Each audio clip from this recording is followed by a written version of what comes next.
Very good morning, students. Welcome to the biology classes. Today we will discuss about the types of disease. In previous video we have discussed about the health, good health, disease, different cause of disease, how we can maintain our good health. इसके बारे में चर्चा हम लोग पिछले video में किए थे. आज की वीडियो में देखते हैं डिजीज के टाइप्स के बारे में, है ना. डिजीज का टाइप्स कहने का मतलब यहां पे हम लोग डिजीज का जो नाम दिया जाता है उस नाम का चर्चा करेंगे. कोई वर्ड अगर डिजीज के साथ लिखा जाता है तो उसका मतलब क्या है, बस ये समझना है हम लोगों को, जिसके आधार पर हम लोग टाइप्स ऑफ डिजीज, ठीक है, ये डिसाइड कर सकते हैं कि किस प्रकार की बीमारी किसी को हुई है. क्लियर. तो चलिए सबसे पहला आता है टाइप्स ऑफ डिजीज को. डिजीज को हम लोग दो ग्रुप में बांट सकते हैं. Broadly we can classify disease in two groups. A disease which occur through birth, जन्म से ही कोई बीमारी हो किसी बच्चे को, ठीक है, तो उसको बोलते हैं कॉन्जेनाइटल डिजीज. ठीक है, the disease which occurs through the birth. अब बर्थ के पहले तो हम लोग देखते नहीं है ना, तो जन्म लेने के साथ ही अगर कोई बीमारी हो किसी बच्चे के अंदर तो उस प्रकार की बीमारी को हम लोग क्या बोलेंगे, कॉन्जेनाइटल डिजीज. दूसरा है acquired disease. Acquired disease means the disease which occur after the birth but before the death. जन्म के बाद और मृत्यु के पहले जो भी बीमारियां होती हो, चाहे जिस कारण से भी होता हो, that is called acquired disease. क्योंकि वो बच्चा स्वस्थ पैदा हुआ था और पैदा होने के 1 घंटे के बाद ही अगर कोई बीमारी लग जाती है, 2 घंटे के बाद, 1 दिन के बाद, 1 सप्ताह के बाद, ठीक है, कभी भी कोई बीमारी लग जाती है, then such type of disease called acquired disease. Clear. किस प्रकार की बीमारी कॉन्जेनाइटल डिजीज हो सकती है, तो जेनेटिक डिसऑर्डर्स. अगर जीन में किसी प्रकार का प्रॉब्लम हो गया, ठीक है, कुछ डिजीज क्रोमोसोम नंबर से रिलेटेड होते हैं, कुछ डिजीज जीन से रिलेटेड होते हैं, तो जेनेटिक प्रॉब्लम हो जो कि पेरेंट्स से डायरेक्ट बच्चे को मिलता है. डिफेक्टिव जीन, डिफेक्टिव क्रोमोसोम, ये पेरेंट्स से डायरेक्ट बच्चे को मिलता है और इस प्रकार से वो डिसऑर्डर्स जन्म से ही बच्चे में पाए जाते हैं. तो जितने भी जेनेटिक डिसऑर्डर हैं, जीन से रिलेटेड डिसऑर्डर हैं, क्रोमोसोम से रिलेटेड डिसऑर्डर हैं, they all are congenital disease. Congenital disease में कुछ और भी प्रॉब्लम होता है, जैसे कि बच्चे के ग्रोथ के टाइम में, जब वो मां के गर्भ में था, ड्यूरिंग द प्रेगनेंसी पीरियड, उस बीच में अगर किसी प्रकार का प्रॉब्लम अगर मां को होता है, गिर गई, चोट लग गया, कुछ हो गया, तो उस कारण से भी बच्चे जन्म से ही किसी बीमारी से ग्रसित हो सकते हैं. हमेशा हो, कोई जरूरी नहीं, ठीक है. तो वो कोई जेनेटिक डिसऑर्डर नहीं था, वो इन्वायरमेंटल फैक्टर्स के कारण. क्लियर. मां को सही से खाना पीना नहीं मिले, मां गिर जाए, मां को मेंटल स्ट्रेस रहे, किसी प्रकार का प्रॉब्लम रहे मां को, तो बच्चे को प्रॉब्लम, बच्चे में वो प्रॉब्लम देखने को मिल सकता है. हमेशा मिले कोई जरूरी नहीं है. अगर मिल सकता है बच्चे में प्रॉब्लम देखने को, तो बच्चा जन्म से ही डिफेक्टिव था, बीमार था, तो वो इससे बीमारी, कोई भी बीमारी लेके पैदा हो रहा है, उसको बोलेंगे कॉन्जेनाइटल डिजीज. करेक्ट. और अक्वायर्ड तो समझ ही गए, जन्म के बाद और डेथ के पहले अगर कोई बीमारी होती है, that is the acquired disease. Clear. अब अक्वायर्ड डिजीज हो सकता है 2 प्रकार का, एक इन्फेक्शियस और दूसरा बोलेंगे नॉन इन्फेक्शियस. इसका फिर टाइप हम लोग नहीं देखेंगे अभी. अक्वायर्ड का टाइप है इन्फेक्शियस एंड नॉन इन्फेक्शियस. नाम से ही लग रहा है, इसका दूसरा नाम भी है इन्फेक्शियस का, कम्युनिकेबल, और नॉन इन्फेक्शियस का नॉन कम्युनिकेबल. तो इन्फेक्शियस या communicable diseases are those diseases which spread from one person to another healthy person, one diseased person to another healthy person. एक बीमार व्यक्ति से दूसरे स्वस्थ व्यक्ति में जो बीमारी स्प्रेड कर जाए, फैल जाए, उसको बोलेंगे कम्युनिकेबल डिजीज या इन्फेक्शियस डिजीज. ठीक है. और जो एक पेशेंट से दूसरे पेशेंट हेल्दी पर्सन को न लगे, that is called non-infectious disease. The disease which cannot spread from one diseased person to the another healthy person is called non-infectious disease. ठीक है, चलिए इन्फेक्शियस डिजीज ये भी दो प्रकार का हो सकता है. There are two types of infectious or communicable disease. First one is contagious and second is non-contagious. Contagious means the disease या the infectious disease which are spread through the direct contact with the patient. अगर patient के direct contact में हम लोग आते हैं, उस कारण से बीमार हो जाते हैं, तो या फिर वैसा बीमारी जो पेशेंट के डायरेक्ट कांटेक्ट में आने के बाद फैलता हो, such type of infectious disease is known as contagious disease. ठीक है, दैट कांटेक्ट में भी जैसे कि उस पेशेंट को हम लोग छुए, उसके स्किन को टच किए, किस किए, हग किए, सेक्सुअल कांटेक्ट हुआ. ठीक है, तो वहां पे पेशेंट के साथ डायरेक्ट हमारा कांटेक्ट होता है. सच type of infectious disease called contagious disease. Second one is non-contagious disease. यहां पे पेशेंट से डायरेक्ट कांटेक्ट नहीं है, एक पेशेंट यहां, एक पेशेंट यहां, दूर दराज में खड़े हैं. ठीक है, बिल्कुल डायरेक्ट कांटेक्ट हो ही नहीं रहा उनके बीच में. इसके बावजूद उस डिजीज पर्सन से हेल्दी पर्सन में बीमारी का ट्रांसमिशन हो जाए, उसको बोलेंगे नॉन कंटाजियस डिजीज. ठीक है, इन्फेक्शियस तो है लेकिन वो डायरेक्ट कांटेक्ट के थ्रू नहीं फैल रहा. दैट में स्प्रेड थ्रू कैरियर, दैट में स्प्रेड थ्रू वेक्टर, दैट में spread through air, water, food, different objects. ठीक है, तो उसके आधार पर फिर उसका नाम हम लोग रखेंगे. यानी कि नॉन कंटाजियस में हो सकता है एयर बॉर्न डिजीज. एक पेशेंट है, दूसरा गुड हेल्दी पर्सन दूर खड़ा. ठीक है, अब इसके बीच में है एयर जो कि एक मीडियम का काम कर रहा है, तो it may spread through some medium and that medium may be air, that medium may be water, that medium may be food. Got it? तो अगर एयर के थ्रू स्प्रेड हो रहा है तो such type of disease called air borne disease. If a disease which spread through the water is called water borne disease. The disease which is spread through food is called food-borne disease. Got it? समझ में आई बात? Examples हम लोग बाद में देखेंगे. Clear? अभी सिर्फ हम लोग नाम देख रहे हैं कि अगर इस प्रकार से स्प्रेड होता है बीमारी तो उसको क्या बोलते हैं हम लोग. क्लियर? तभी नॉन कॉन्टाजियस में बात कर रहे हैं हम लोग. किसी मीडियम के थ्रू अगर स्प्रेड होता हो, एयर, वाटर, फूड, किसी के through, air born, water borne, food borne disease. कुछ बीमारियां ऐसी होती हैं जो इनके थ्रू नहीं, किसी ऑब्जेक्ट के थ्रू स्प्रेड होता है, जैसे कि दिस इज द ऑब्जेक्ट. यहां पे एयर, फूड, वाटर कुछ नहीं, ये एक ऑब्जेक्ट, जैसे कि ये मार्कर. सपोज कि someone is using this marker and he has some disease. Clear?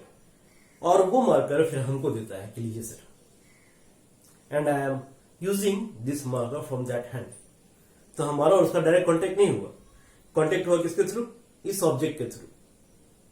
कभी कभार क्या होता है कि किसी गेट को हम लोग ओपन करते हैं, बंद करते हैं, तो उसका जो कुंडी है, कुंडी मत खड़काओ राजा, तो वो जो कुंडी है उस कुंडी को हम लोग टच करते हैं.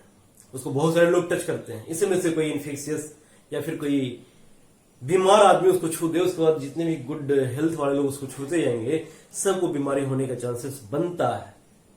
तो इस प्रकार से किसी ऑब्जेक्ट के थ्रू अगर कोई बीमारी स्प्रेड हो रहा हो तो such type of disease called fomite borne disease. FORMITE. Fomite borne disease which spread through any object. Got it?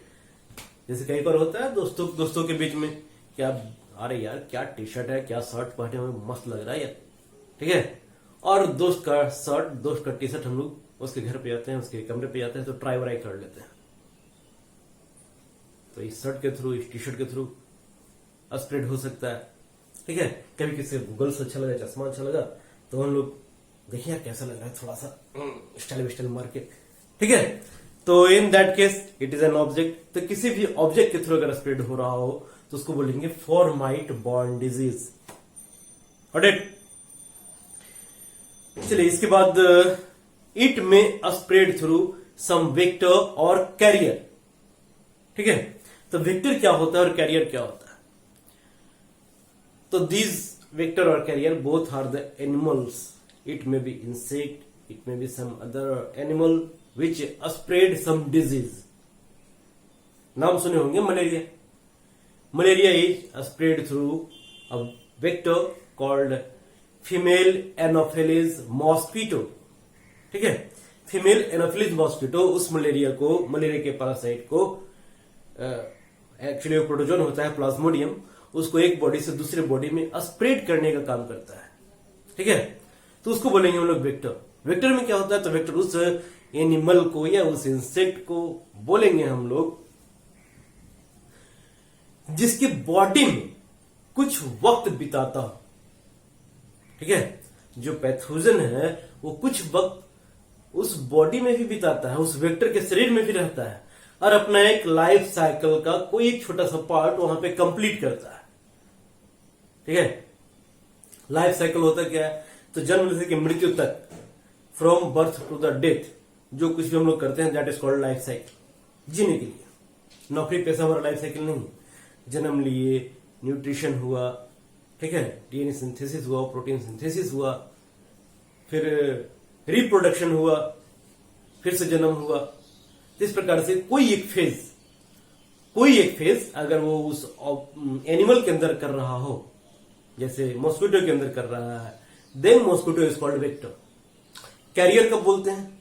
कुछ एनिमल्स कैरियर होते हैं, जैसे कि house fly is carrier of so many diseases.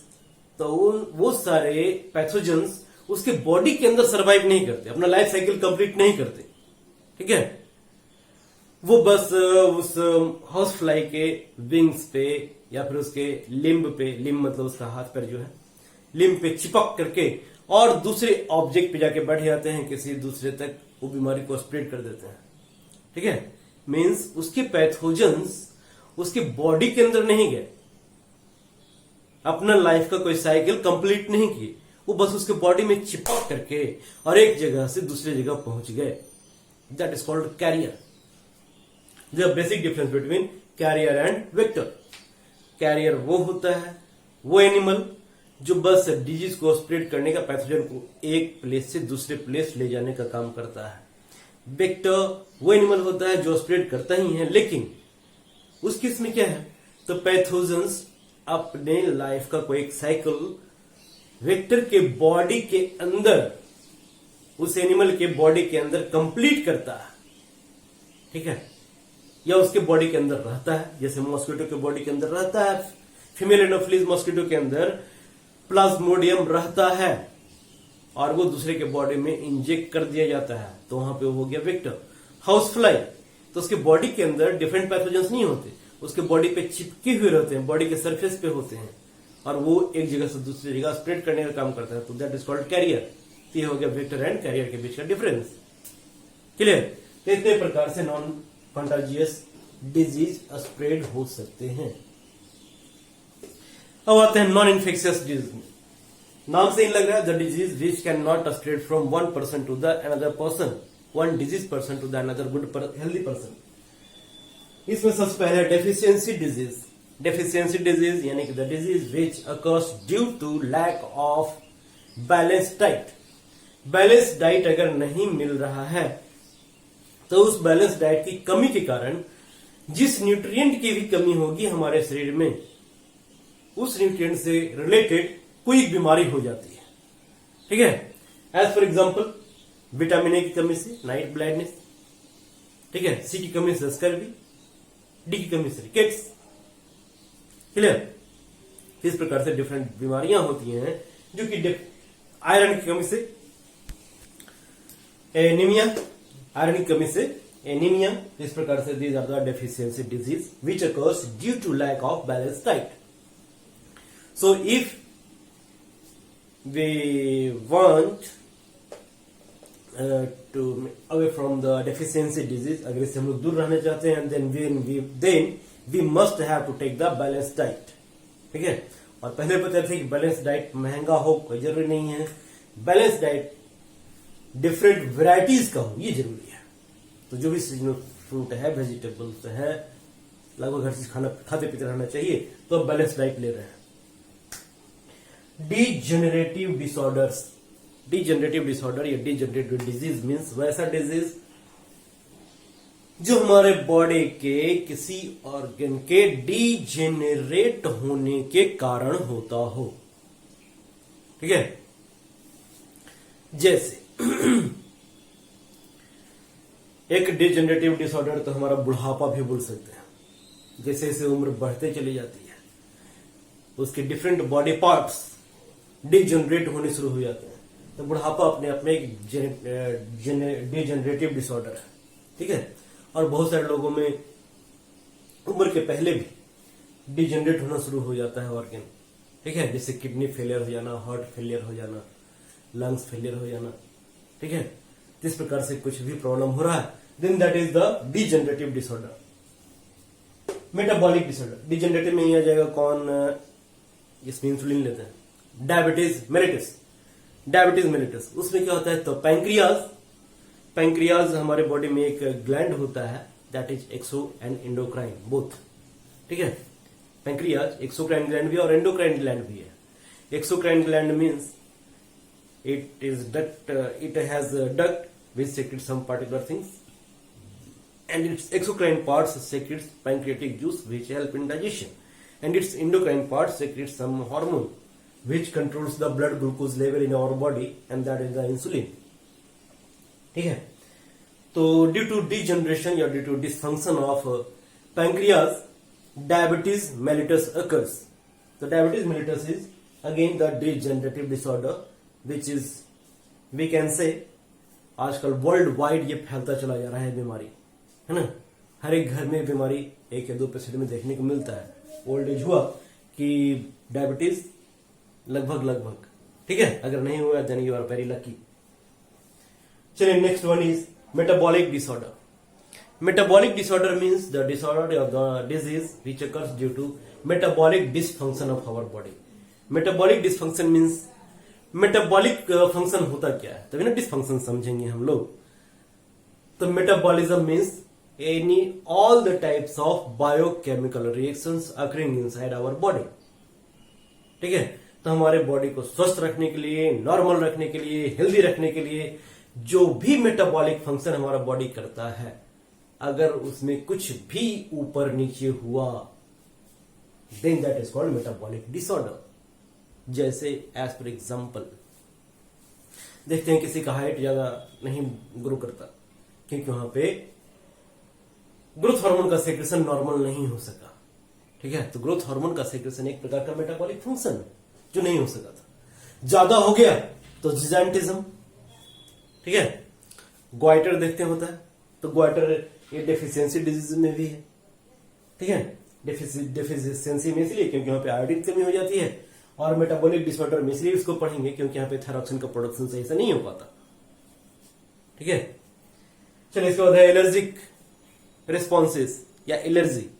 Allergy एक प्रकार का डिजीज है। Allergy में क्या होता है कि हमारा बॉडी किसी पार्टिकुलर सबस्टांस को लेकर हाइपर एक्टिव हो जाता है। Hyper activity of our body against any particular substance your matter material is called allergy. As for example हम लोग सुने होंगे किसी को डस्ट से एलर्जी है, किसी को पार्टिकुलर परफ्यूम से एलर्जी है। ठीक है, क्लियर। किसी को पार्टिकुलर फूड से एलर्जी होता है, लहसुन से, अदरक से, किसी को दाल से, किसी को एग से, किसी को चिकन से, किसी को मटन से। ठीक है, यहाँ पे एलर्जी का मतलब हम उस बात से नहीं कर रहे हैं कि हमको मटन अच्छा नहीं लगता है तो हम एलर्जिक हैं। ठीक है, बहुत लोग तो इस एलर्जी वर्ड का इस्तेमाल जनरल लाइफ में भी कर लेते हैं कि भाई वो आदमी अगर पसंद नहीं है तो यार क्या बोले, बहुत एलर्जी है हमको उससे। ठीक है, तो वो एलर्जी का बात नहीं कर। Allergy means hyper active reaction of our body. ठीक है, अगर बॉडी के अंदर वो सबस्टांस चले जाएं तो हमारा बॉडी कुछ अलग प्रकार से रिएक्शन करता है। ठीक है, वो रिएक्शन हो सकता है किस रूप में? तो रिएक्शन हो सकता है वोमिटिंग के रूप में, वो रिएक्शन हो सकता है स्नीजिंग के रूप में, वो रिएक्शन हो सकता है कि हमारे स्किन के ऊपर चकते निकल आए छोटे छोटे लाल लाल, या फिर दाने निकल आए पूरे बॉडी के ऊपर। क्लियर? तो इसमें से कोई भी एक एलर्जिक रिस्पॉन्स हो सकता है। फिर cancer, we are very familiar with this word cancer. Cancer में होता क्या है? तो हमारा जो बॉडी है ना, उस बॉडी का कोई एक पार्ट, कोई एक सेल, कोई एक टिश्यू हद से ज्यादा ग्रो करना शुरू कर देता है। ठीक है? हद से ज्यादा उसका ग्रोथ शुरू हो जाता है, तो उसी को हम लोग कैंसर बोलते हैं। कोई भी बॉडी पार्ट है तो उसमें लगातार सेल डिवीजन होता ही रहता है, यानी कि कुछ सेल ऐसे बन जाते हैं जिनको पता ही नहीं होता कि कितना डिवाइड करना है, और वो कंटिन्यूअसली डिवाइड करते ही चले जाते हैं, करते ही चले जाते हैं। Such condition is called cancer. और बॉडी के जिस पार्ट में ये प्रॉब्लम देखने को मिलता है उसी का कैंसर बोल देते हैं। स्किन कैंसर, लंग्स कैंसर, ये कैंसर, ब्लड कैंसर, बहुत तरह का कैंसर होता है। ठीक है? तो these are the different types of diseases. It चलिए नेक्स्ट है, इसके बाद दो और वर्ड आता है टाइप्स ऑफ डिजीज में, acute disease and chronic disease. ठीक है? एक होता है एक्यूट डिजीज और एक है क्रॉनिक डिजीज। इन दोनों के बीच का डिफरेंस पूछा जाता है। What do you mean by acute disease and what is the chronic disease? तो सिंपली एक्यूट डिजीज मीन्स और क्रॉनिक डिजीज मीन्स क्या होता है? तो एक्यूट डिजीज मीन्स वैसा डिजीज जो कम समय के लिए हो और तुरंत ठीक हो जाए, उसका कोई लॉन्ग टर्म इफेक्ट ना हो। क्रॉनिक डिजीज वो अगर हो गया तो जल्दी ठीक नहीं होगा और उसका लॉन्ग टर्म इफेक्ट देखने को मिलता है। ठीक है? डॉक्टर के पास जाते हैं तो डॉक्टर पूछता है, चचा बाबा कब से है आपको बीमारी? ठीक है? तो जो चचा या बाबा होते हैं अपना किस्सा सुनाना शुरू कर देते हैं। क्या बताएं बेटा, साल भर से हमको बीमारी है, 1.5 साल से हमको बीमारी है, 6 महीने से बीमारी है। ठीक है? यहां दिखाए वहां दिखाए, कहीं ठीक नहीं हुआ। तो डॉक्टर को उसमें इंटरेस्ट नहीं कि आप कहां दिखाए। डॉक्टर को इंटरेस्ट इस बात में है कि बीमारी आपको है कब से। ठीक है? ड्यूरेशन कितना था, तो उस ड्यूरेशन के आधार पर वो डिसाइड करता है कि दिस इज एक्यूट और दिस इज क्रॉनिक डिसऑर्डर। समझ में आई बात?